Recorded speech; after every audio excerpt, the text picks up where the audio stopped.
Good morning. Our company, Rainbow Scientific, this year is proud to sponsor AGT's keynote address this morning that will be presented by Dr. Greg Sungales. His topic this year will be personalized medicine, pharmacogenomics, and targeted therapies. Dr. Gregory Sungales, Greg, is a professor of pathology and is currently the director of molecular pathology, co-director of the Pathology Translational Research Program, and co-director of the Pharmacogenomics program at the Dartmouth Medical School and Dartmouth Hitchcock Medical Center in Lebanon, New Hampshire. Greg received his PhD in pathology from the University of Medicine and Dentistry of New Jersey, UMDMJ, and completed his postdoc training in pathology and laboratory medicine at the University of North Carolina at Chapel Hill. He has authored and edited 8 textbooks in the field of molecular pathology, published more than 130 peer-reviewed manuscripts, and has been an invited speaker at both national and international meetings. Greg is on the editorial board of numerous journals. He has served on numerous committees of the AAC, ASIP, and AMP, where he is past president. Very busy guy, but we're very happy to have Greg here this morning, and please give a nice round of applause for Greg Sungales.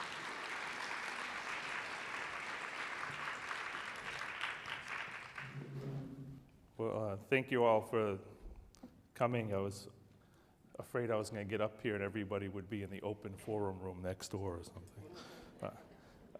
Thanks, Peter, for the wonderful introduction, and to the organizers, Denise Anamani and everybody else, for the opportunity for me to come down here and give this lecture and speak with you on this topic. Yeah, it's a little bit different than what you may be hearing in the rest of the session. But I wanted to go over some of the basics of what's happening, because it really, really, really will change a lot of what we do in the clinical laboratories, whether you're in a cytogenetics lab, a molecular lab, a microbiology lab, or a clinical chemistry, hematology lab. This really changes the whole arena for all of us. So let's see if I can get this right.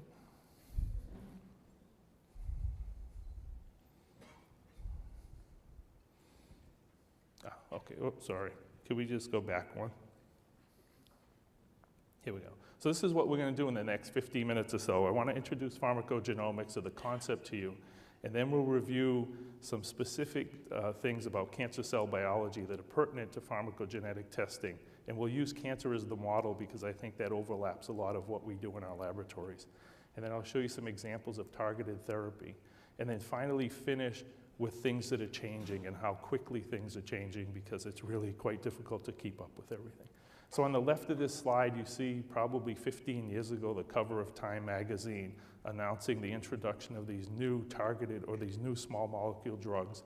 And the one they mentioned in the article was Gleevec, that you know is the drug that targets the BCR-ABL fusion transcript and really has revolutionized the whole field of chronic myelogenous leukemia. On the right-hand side, you may not have seen this book yet, but if you're doing anything in cancer, this is absolutely a fabulous, fabulous book to read. It's about 400 or 500 pages, but it's the history of cancer. And it goes through, the author just won the Pulitzer Prize for this, and it goes through the whole history of diagnosis and therapeutics for cancer. And a lot of the things that I had heard about, I knew little tidbits about, really were unveiled in this book on where things came from and how things developed. It's a fascinating story. So let's start. And we'll start with a case report. So this is a 63-year-old female. She presents in 2004 with jaundice. She has her routine exams and CAT scans and so on. And they find an infiltrating mass in her breast. She has metastatic disease to her liver and her skeleton and her bone and so on. The tumor itself is estrogen receptor and progesterone receptor negative, but HER2 positive. In 1994, this patient, 10 years earlier, would have been given cytotoxic chemotherapy, the traditional chemotherapy that we're all so familiar with, she would have developed resistance to those drugs within a few years, if not sooner, and she certainly would have developed many, many toxicities to the drugs that she got, and the chance of her surviving this disease would have been 0% 10 years ago, probably 20 years ago now. Okay? And so we're going to come back to her later in the talk. What we know now is that none of these diseases are the same. Right? And so this is a picture of, from one of the beginning of races for the Susan G. Komen Foundation. And all of the women you see in pink with the pink t-shirts on that are making the so famous now ribbon that represents the foundation are women that have survived breast cancer. There's about 400 or so in this picture, but every single one of them, other than having their outcome the same, that they survived the disease, had very, very different responses and different outcomes as far as their management strategies went. And so we know that there's a lot of inter-individual differences that people have. And the concept of pharmacogenomics or pharmacogenetic testing is represented in this slide, okay? That we have in this audience, some of us that will respond to drugs, others that won't respond to particular therapeutics. And in each one of those groups, some people will develop toxicities to those drugs and other people won't. We have a really, really good concept now, or a good handle on some of the genetic mechanisms that account for all of that inter-individual variability. And if you think about cancer as a model, there's really a lot of variability from one person to the next. And even within the same patient, different tumors that become metastatic behave quite differently. And so this concept of personalized medicine really bridges this gap. If you look at the left, we have just tons of information coming out of the basic science labs and a lot of clinical changes happening on the clinical lab side and the clinics in the hospital and so on. And how do we get the two groups to come together and really focus on a lot of the new things that are being developed? Well, the idea of translational research is one of those concepts, where we start moving things out of the basic science laboratories into the clinical laboratory so that patients can be managed with some of the new information. My lab is a molecular laboratory, and so we focus a lot on the molecular variants, the different genetic changes at the DNA and RNA levels that really help now bridge this gap. But there are two big drivers of all of this, right? This just doesn't happen. I had probably about 6 months ago at Dartmouth an unbelievable experience. The Cancer Center director called together a meeting, a kind of one-day or half-day retreat of the basic science researchers and the clinical physician scientists at the institution so that we could talk about this concept. When I happened to be one of the speakers, and when I looked up, on this half of the side, we had everybody in shorts and t-shirts and sandals from the basic science labs. And on this side of the auditorium was everybody in the white coats. And there was no mixture of anybody. So these people clearly didn't know who those people were and vice versa, and they weren't talking to each other.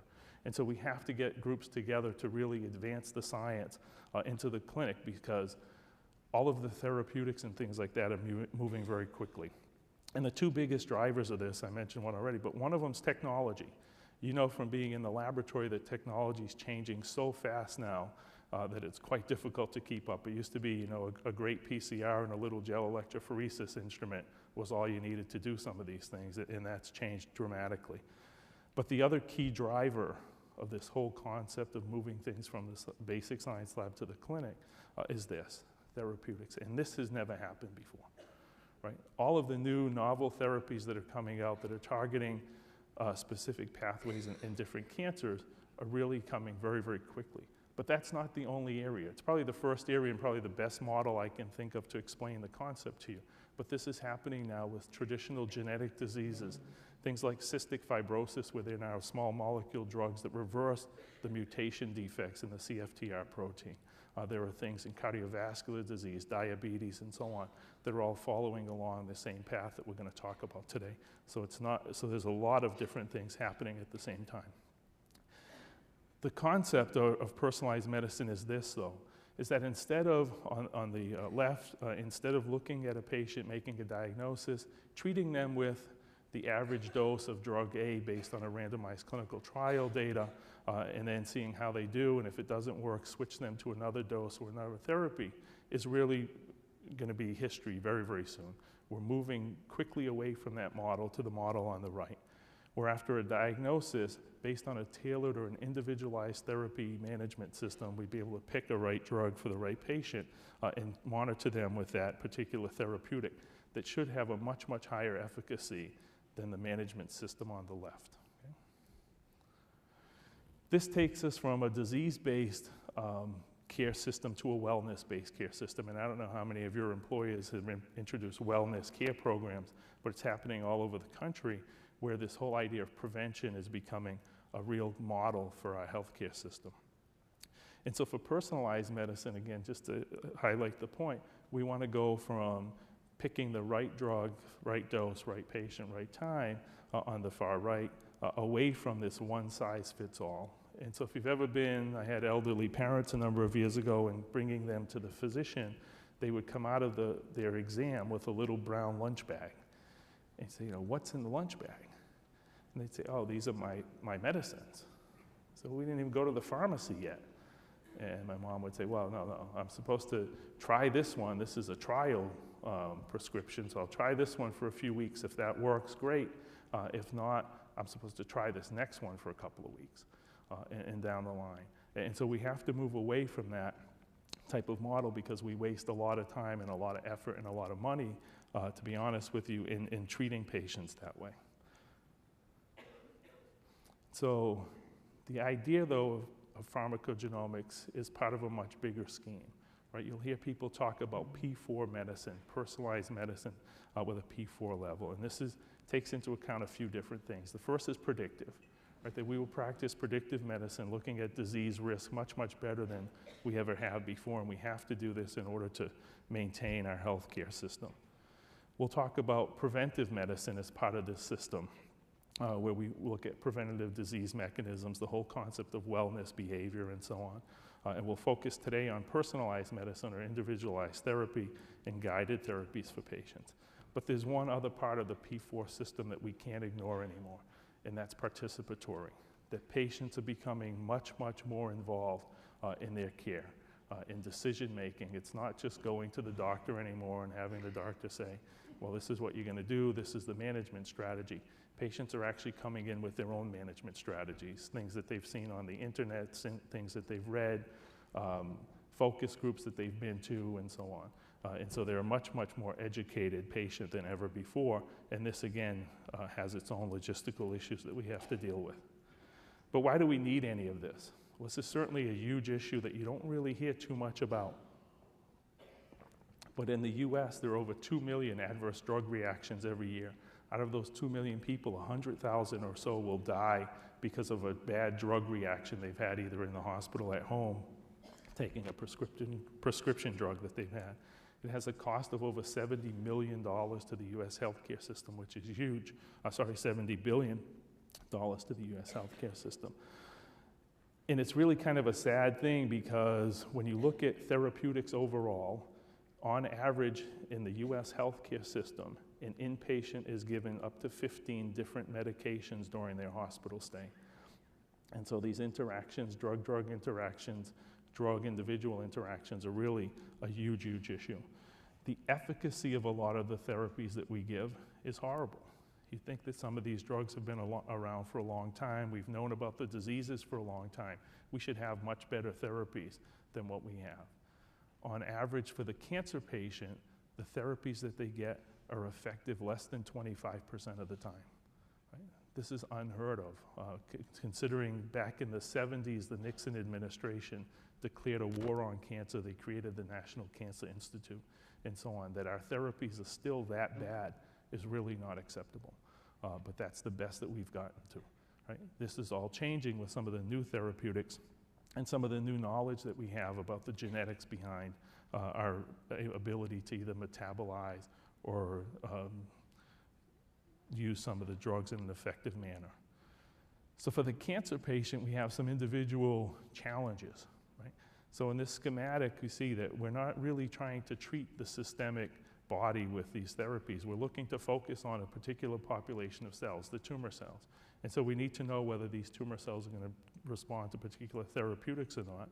But in addition to that, when these tumor cells become metastatic, when they're in the circulation, when they're in the lymphatics, we have to really think about some type of a systemic response because they'll be everywhere, and we want to target those cells as well. In doing all of that, we want to reduce any of the adverse drug reactions that patients can have. And you know, with cytotoxic chemotherapy, those are quite extensive.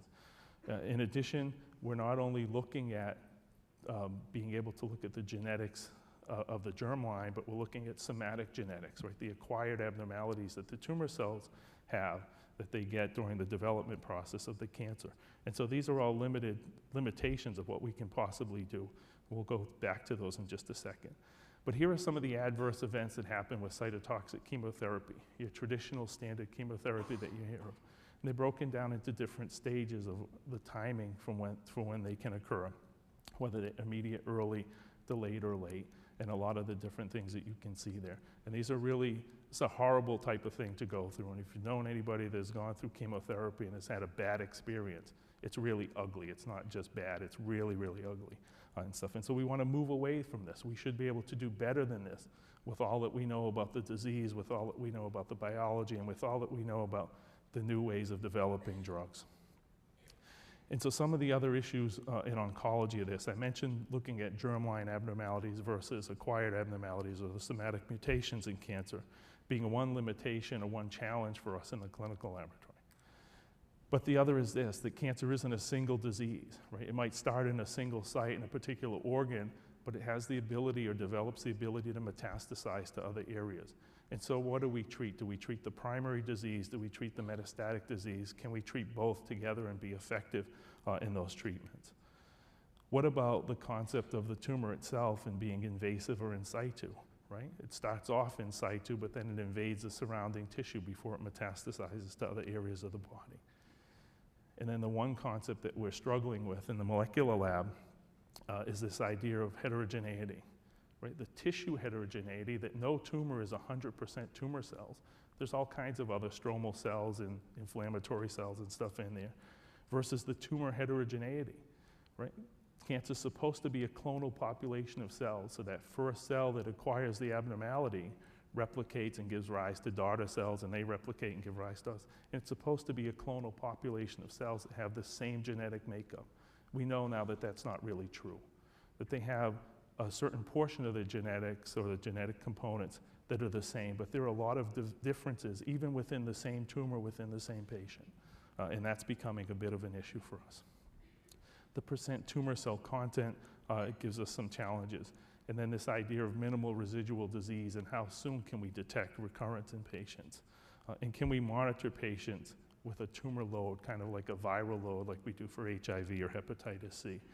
And so the two photomicrographs you see at the bottom of this slide show some of these problems. On the left is a lymph node, and these are both lymph nodes for metastatic breast cancer. Okay, on the left, you have a macro type of metastatic disease. Let me see if I can. So on the left here, this is the lymph, this is normal lymph node, this is the metastatic tumor in that lymph node. So this is a macromet because of its size. Okay, so here's the lymph node, here's the metastatic tumor. On the right, you have lymph node that's shown in blue, and then the brown highlights the special stain, immunohistochemical stain for the tumor cells. Just a small population of cells that are metastatic to this lymph node, right? And so again, here is the metastatic tumor cells here. And so the question or the challenge becomes, which one of these patients has the worst disease? The one with the most tumor cells in the lymph node or the one with the fewer tumor cells in the lymph node? And we don't really know what the answer to that question is. We think we know, we say, well, more is always worse, so that has to be the case, and the prognosis for this woman is probably not as good as the woman on the right. But nobody can guarantee that, because if the cells on the right are very, very aggressive and have these abnormalities that allow them to replicate even faster than the cells on the left, then that could be a bad thing as well. And that's what we're looking at now with a lot of these tumors, is what's really the specific genetic component of those cells and how bad can that be? Can we alter the prognosis of this patient if we know more about the genetic component of those specific cells? Because we know now that not all cancers are created equal. These are all breast cancers for women, all different outcomes, the same exact diagnosis on the pathology. Okay? And so companion diagnostics we know can help with some of the outcomes of these patients, but it's really not the only thing that we have to do. And it's not the only thing we have to do because of something like this. This is the progression from left to right of tumor cells in development of a disease. And so on the far left, you have the normal cells that acquire some abnormalities. Those cells start to expand, they form their clonal populations of cells, they acquire all kinds of other abnormalities, invade into the vasculature, spread through the body, set up metastatic lesions at different sites. And we know for different cancers that these different stages all require different genetic abnormalities, right? Some of them are germline, but most of them are somatic. And so we have to be able to look and detect all of these things as we go. And so in the 80s, when I was studying to be a PA in pathology, the first oncogenes and tumor suppressor genes were being developed and identified. And at that time, it became very, very obvious, and on the cover of Time magazine was the P53 gene, okay?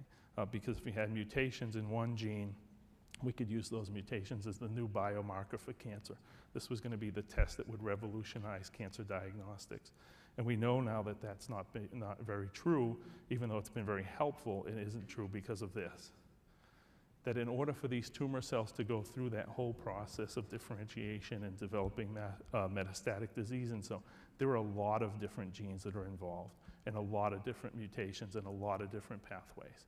And so how could we possibly start evaluating all of these things in a clinical laboratory setting and be able to detect those, but not just detect those, but then be able to take all of that information and put it into some comprehensible report that would help manage a patient better than what we're doing now. And so so this is what's happening and why that's changing. So these are the hallmarks of cancer, right? The biggest hallmark, I tell all of our students and fellows and residents, the biggest hallmark of cancer is the ability of these cells to uncontrollably replicate their DNA and divide, and they continue to do so. But in addition to that, we know now that these cells have mechanisms to evade apoptosis, they have mechanisms to induce angiogenesis, and so on. And so what we're starting to think about and what's happening very quickly now is that all of these different pathways are being targeted with novel therapies, much better than what the cytotoxic chemotherapies could ever do, because they're very specific and they're looking at specific pathways instead of just killing all cells that are replicating. Okay? So this is our patient in that case report with her metastatic lesions. The idea is that even in somebody that has advanced disease like this, the arrows are pointing to metastatic lesions in the liver on this CAT scan, but even in somebody with advanced disease like this, can we have therapies that would really go in there and eliminate these cells in this patient and really prevent them from having to go through all kinds of other surgeries and so on? And we'll come back to her again. In order to do that, we need some pretty amazing technologies. Right? Back in the day, 20 years ago, Denise Anamati and I started the lab at Hartford Hospital to set up molecular diagnostics. Right? She was the first technologist that I worked with in my career. And we had technologies like the PCR, that wonderful thing that was really going to help us do all this genetic testing. And it worked great for a little while, and it's been advanced and modified over the years, but we still don't have something that can do this. We don't have a good technology yet that allows us to look for all different types of variants at the genetic level and different specimen types with different tissues and so on to be able to identify the spectrum of abnormalities that take place in these tumor cells that we think are going to be important. And so we do things like this in my lab now. Right, the top, this top panel here, this is just an amplification curve from real-time PCR, and depending on the CT value of this can be quantitative if we want it to be. This is allelic discrimination using TACMAN probes for wild type or mutant sequences here, and this clusters patients into normal, heterozygous, or homozygous mutant, right, on those panels. On this side over here, Sanger sequencing, pretty simple. It's been around a long, long time, looking for abnormalities in the coding regions of different genes. And then we've kind of gotten to places where we want to multiplex these assays together. Remember I said looking at one mutation at a time isn't really going to help us out much anymore. So we've multiplexed things in panels like this. And so hopefully you guys recognize that format. That's the format of a 96-well plate where in each well we have a TACMAN assay for a different mutation. And I'll show you this slide again in just a little bit. But we're needing more and more information to be able to manage patients because of things like this. Right? In lung cancer and breast cancer and other cancers, I mentioned already, it's not just one mutation, it's multiple mutations in different genes. And it's not always multiple mutations in the same tumor. Right? One patient's lung cancer may have the KRAS mutation, another patient's lung cancer, the same diagnosis histologically will have mutations in EGFR and ALK or something like that. And so there's all these different combinations that we have to be able to identify in different patients. And so we've graduated, or we're graduating quickly into some high throughput, high density technologies like this. You should know this technology from the chromosomal microarray analysis, or the array CGH testing that's really become quite popular in the last year. But in addition, if you take these microchips, if you can put probes on there to span the genome for copy number variations, you should also be able to put probes on there to look for different mutations that we're interested in oncology. And I don't like to push any one company's product, but there are a number of companies doing the same type of thing. Affymetrix has a chip that will come out that looks at 200 genes or so, looking at several hundred different mutations in those genes that will allow us to at least get a lot of this information up front on our cancer patients. The other technology, and I mentioned there isn't one technology that can do all of this, but there is one that's coming that I think will be able to do 95% of this.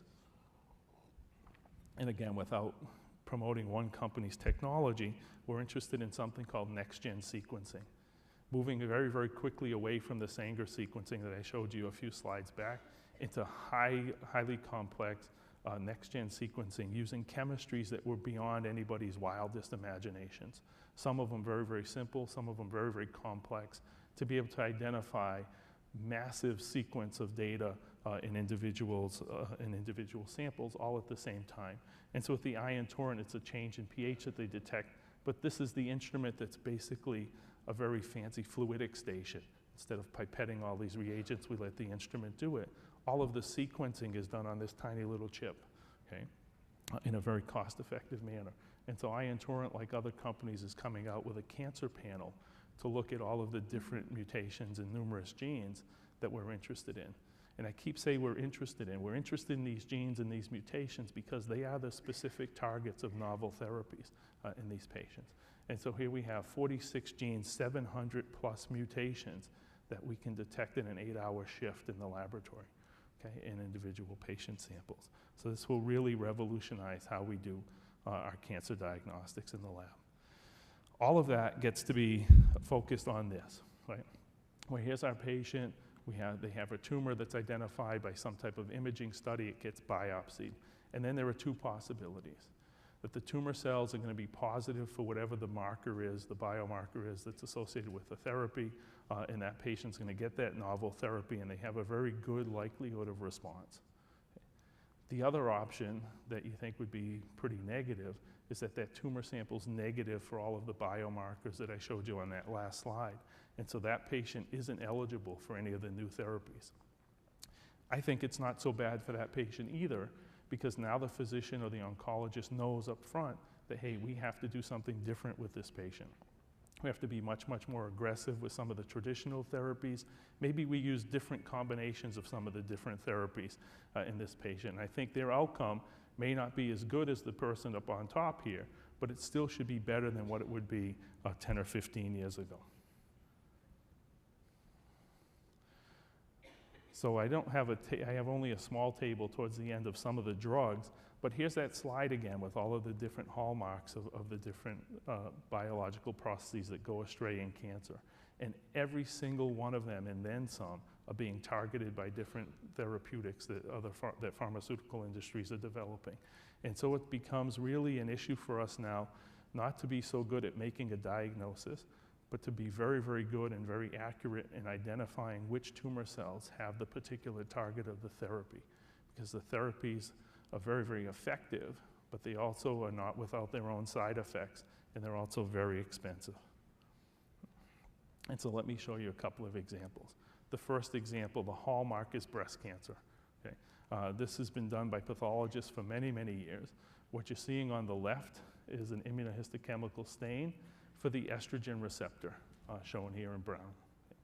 That's important. Every single breast cancer in the US gets tested with this test because these women, if they're positive, were eligible for treatment with tamoxifen and anti-estrogen therapy. Okay. The real hallmark of all of this is this, right? Herceptin and the HER2 story. So on the left is the FISH assay, and I'll remind you, just because I know Judy Brown's in the audience, that FISH is fluorescence in situ hybridization, not fluorescent. But that's on the left, right? So our FISH assay for the HER2 gene. In individuals or tumors that are amplified for this HER2 gene, now eligible for treatment with Herceptin. Okay.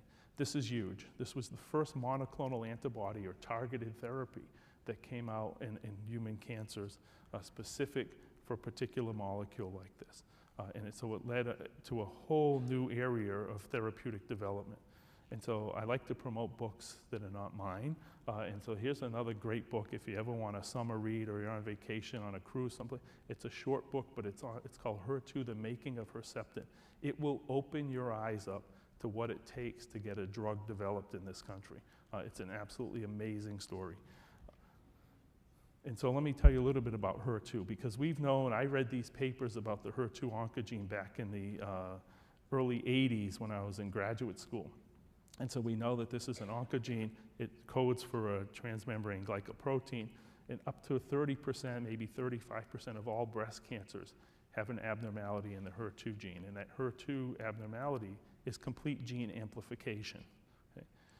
So historically, it's part of the epidermal growth factor receptor family, but historically in the 60s, the epidermal growth factor was identified. A few years later, monoclonal antibody production was developed and revolutionized how we detected proteins in tissues, and overexpression of the EGFR was associated with different cancer types. But it wasn't until the 80s that overexpression of the HER2 gene became associated with a poor prognosis in breast cancer. And even at that time, there was no real reason to do HER2 testing in breast cancers because it was not a diagnostic test. The pathologist could make the diagnosis of breast cancer without this. And so it was something that was a great finding. It was kind of neat, interesting biology, but it wasn't something that we needed to manage patients. And then again, at that same time, small molecule tyrosine kinase inhibitors were starting to be developed. And then in the 1990s was when Herceptin was developed, the first monoclonal antibody therapy. And that changed everything. So HER2, that was one of these genes that we've known about for many, many years, now became the highlight of breast cancer research and breast cancer diagnostics because of the therapeutic, that you couldn't prescribe this therapy to women with breast cancer without knowing what the HER2 status was of their breast cancer cells, because the drug also had some toxicities associated with it. And then finally now we have all kinds of other novel therapies that are being developed. And in addition, the older novel therapies like Herceptin are being targeted towards other tumor types, right? The most recent one is gastric cancer that also has amplification of the HER2 gene, and these patients can be eligible for treatment with the same drug that we used to treat breast cancer with. So this is really something that's changing the whole spectrum again, that targeted therapies for a particular tumor type are now being used in other tumor types because they have the same types of genetic variants in those tumors. Here's just a schematic showing you the HER2 receptor. Herceptin targets the extracellular domain here, but there are other small molecule drugs, the tyrosine kinase inhibitors, that inhibit the signal transduction pathway in these genes here on the intracellular side of the cell as well. So we have inhibition here at this level and at the extracellular level as well. Okay. And so here's what the immunohistochemical stain looks like by IHC, and then the FISH assay here, all again because of Herceptin and the ability to prescribe that drug to these patients. Well, in the last 2 years or so, this has become another big major issue for us in the laboratory, right? Lung cancer, right? And so non-small cell lung cancer, in particular adenocarcinoma that's shown here in this slice of lung in white is this tumor. It's very common. It's the most common type of lung cancer in non-smokers. It happens that we now know a lot about the biology of these tumor cells and some of the genes that are involved and the pathways that are involved. And they've been targeted with anti-EGFR inhibitors and anti-ALK inhibitors. And so schematically, we see the pathway here. Way up at the top is the EGFR receptor. So just like HER2, we have monoclonal antibodies that block the receptor on the extracellular domain. And then we also have the tyrosine kinase receptors that block the signal transduction pathway here on the intracellular domain.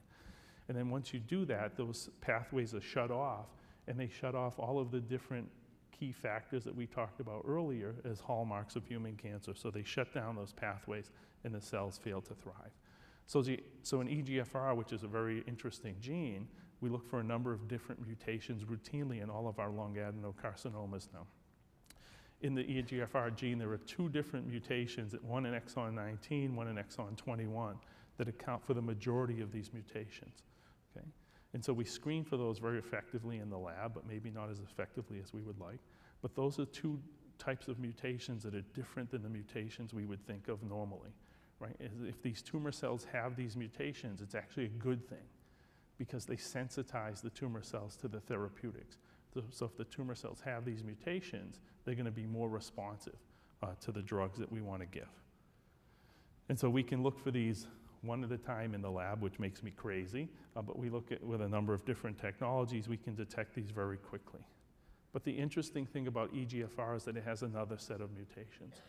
So in this diagram on the bottom, we have a series of mutations, the one in exon 19 and 21 being the most common, that are activating mutations. You'll hear people talk about these as the activating mutations because they sensitize the tumor cells to the drugs. But patients have been on these drugs for a number of years now, and we're starting to see the top half of this slide come to fruition, that instead of having activating mutations, these tumor cells are developing resistance mutations. Okay? And so they're becoming resistant to the therapies that I mentioned earlier. And so we now have the obligation, I guess, to look for both types of these mutations in these patient samples. Right? And so technologies like this, you've seen this slide earlier, but technologies like this really help us a lot, where we can multiplex the analyses. Instead of doing one mutation at a time, we can look for a whole bunch of them all at the same time. And so this is 96-well plate formatted, looking for at least 20 different EGFR mutations along with mutations in other genes. The output is pretty simple. It looks like this. You either get pluses or minuses, where things are positive or negative for the different mutations.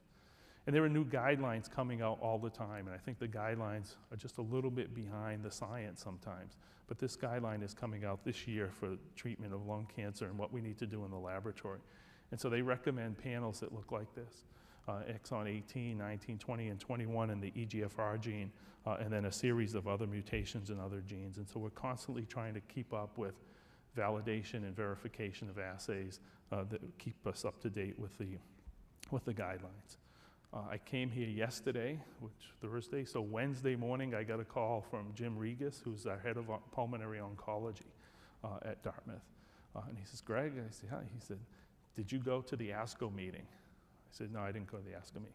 He said, I just got back from the ASCO meeting. The ASCO is the American Society of Clinical Oncology. He said, just got back, and we need to have just a ton more mutation studies done in all of our patient samples. I said, okay, Jim, when would you like that? He says, well, you know, I thought you were working on this new multiplex assay that you were doing. I said, yeah, we're in the process of finishing the validation. And he said, well, I think we're going to need more than that. I said, what? I said, what are you going to do with all of this information? He says, I'm really not sure, but patients are starting to ask for it. It's like, really? He said, so they have actually had patients come in and say, I want mutation studies done on this gene, and this gene. And if you can't do them at Dartmouth, we're going to go to Boston or New York for our care. Okay? And so that's the type of pressure that the oncologist is on that they then translate to the laboratory. And so why does any of this matter? It matters a lot because we're looking at therapeutic decision making that really can either save a person's life or make them very, very miserable and not give them the best management possible. Right? The therapeutics themselves, incredibly expensive. Right? Some of the traditional cytotoxic chemotherapies may not be that expensive, but the new novel therapies cost $10,000 plus per treatment. Okay? And so you're talking about a lot of money to give a drug to somebody where we would know that the tumor is not going to respond if we did a $200 molecular test up front, right? And so my favorite part of the talk is what's changing? Where are we going and what's changing? Well, certainly we said the technology is a driver, and this is changing, right? My 14 and 16-year-old kids did not recognize the payphone, okay? I had to explain to them how this worked. But the technology is changing very, very quickly, right? And so, the payphone, some of you recognize the payphone, some of you don't, I guess, right? And here's the iPhone that a lot of us have. And that iPhone, I kind of put this up here on the slide as kind of a little mock joke with all of these different apps on here, only to find out that that really is becoming true. That there are apps available now to start looking at your genome or to have genomic information on your iPhone. And this fall, I'll be attending a conference that the company Illumina is putting on.